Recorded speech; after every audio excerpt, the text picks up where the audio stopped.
don't forget to check out our Facebook and Instagram accounts and click the subscribe button to stay up to date with our YouTube channel. Okay, so let's have a look at the discussions in the Level 3 speaking exam. The discussions are part of Task 2 in the speaking exam, or, more importantly, they are Part A of Task 2. They last approximately 5 to 6 minutes, where both candidates must speak on a given topic, giving their separate opinions and justifying any answers given. At the end of the discussion, it is the main aim to come to some sort of joint agreement. However, if they do not agree, that is okay, as long as they justify their opinions. Let's have a look then at a typical example.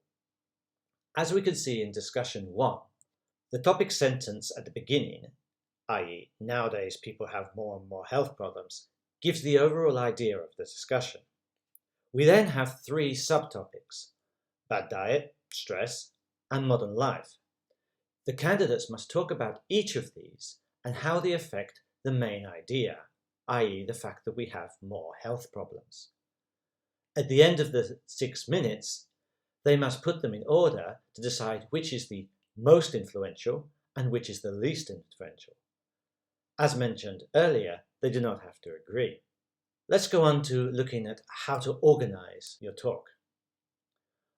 To begin with then, one of the candidates gives a very brief introduction. This should only be 1 or 2 sentences.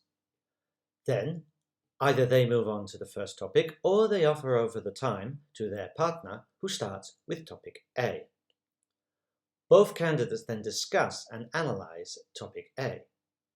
It is important not to make any decisions at this moment. Whatever you do, do not say the most important or, in my view, the main reason, because this cuts any future discussion. At this moment, you should stay objective, giving any reasons for or against the subtopic's influence. Then go on to subtopic B and do the same. Discuss and analyze subtopic B, etc., etc. If you spend approximately 10 to 15 seconds at the beginning on the introduction, and then you want to leave about 20 seconds, maybe 30 seconds for the summary at the end, this means that you have approximately 1.5 minutes for each subtopic. Obviously, you can spend more on one and less on another, as long as you do not go over the overall time of 6 minutes. It is important to sound natural when you are talking. So if we have a particular subject, for example, contemporary lifestyles and the fact that they make people develop more addictions, we want to make this sound like it's our opinion and that we are having a natural conversation. So, we can say, so we have to look at the different addictions affecting contemporary people. We have to discuss the internet, shopping, and work. Let's start with work. You can then either give your opinion on work or hand it over to your partner so that they may give their opinion on work.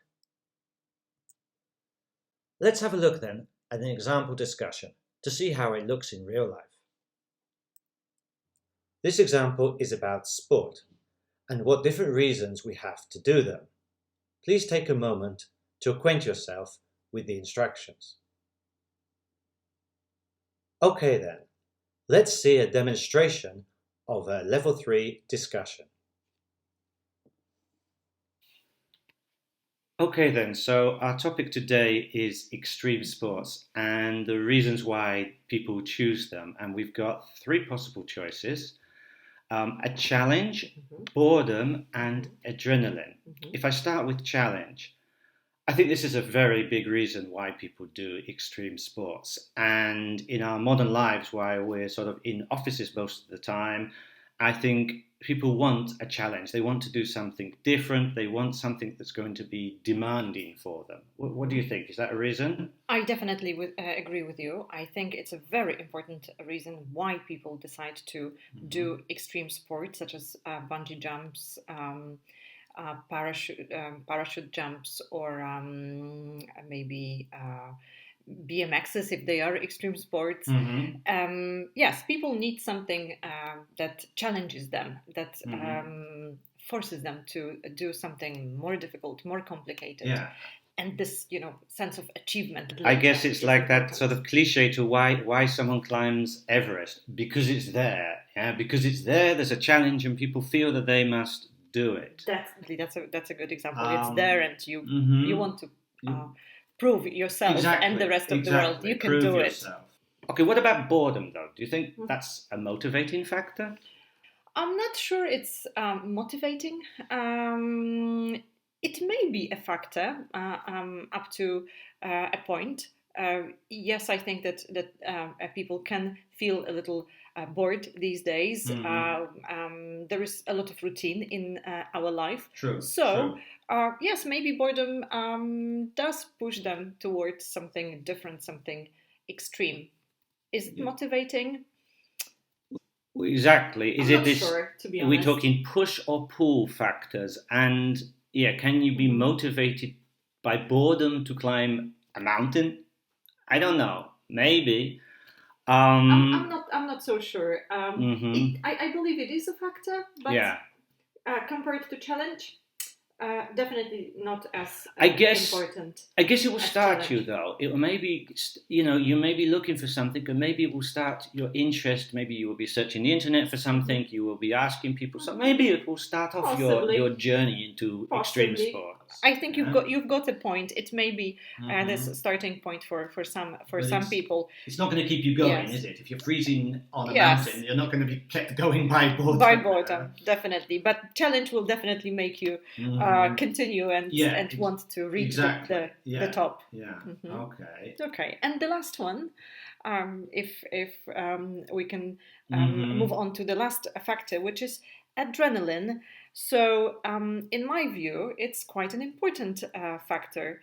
I think there are some people who need this adrenaline rush in their life. Yeah. I'm not sure if there are many people who are adrenaline junkies. Yeah. But they look for this adrenaline, and they like it. They like the thrill. And I think the term you used, adrenaline junkie, is key, because I think it's an addiction. People become addicted to adrenaline. Absolutely, yes. And this can work both ways, because like any addiction, you can become immune, and therefore you need more and more, like it was a drug. Of course. And we hear about those adrenaline junkies, those brave people, those daredevils who go from one extreme sport to another, or from one extreme event to another. And unfortunately, some of them even die. Exactly. I mean, unfortunately, I heard in the news just the other week about a French extreme sportist who unfortunately died. And I don't know, obviously, but maybe it was this: keeps on pushing and pushing until you're beyond your limit. Yes. You always need something more difficult, more dangerous. As you said, some sort of addiction that will push you more and more. More and more. But I can see at the beginning, when you're setting out, it's probably a key factor. This buzz, this energy that you get. It is important at the beginning, for sure, because you feel this adrenaline, and you like the feeling, and you want more and more, and you set the challenges higher and higher. I mean, even if we just go on like a fairground ride, which is not an extreme sport, but we have this adrenaline, that's shooting down, and this fear factor. Yes, of course, and after you manage to overcome it, and after doing this extreme sport, you have this sense of achievement, and you're proud of yourself, and you want to go further and further. If we were to put them in order, then. I don't know. I think both of us seem to think that boredom is maybe the least important. Do you agree? I think so. I definitely agree with what you said, that boredom is maybe the least motivating factor. In the long run, definitely. In the long run. Yeah. Challenge, I think we look for challenges, whether it's our maybe daily life, for something challenging, something new we can do. And then adrenaline is very, very interesting and important in this whole aspect of extreme sports, because for sure the people who who take up extreme sports, they Yeah. love the adrenaline. Exactly. But I guess not all extreme sports are adrenaline sports. I guess. Like a marathon, maybe it's not. So maybe challenge is the top, and then adrenaline, and then maybe boredom. And then boredom, yes.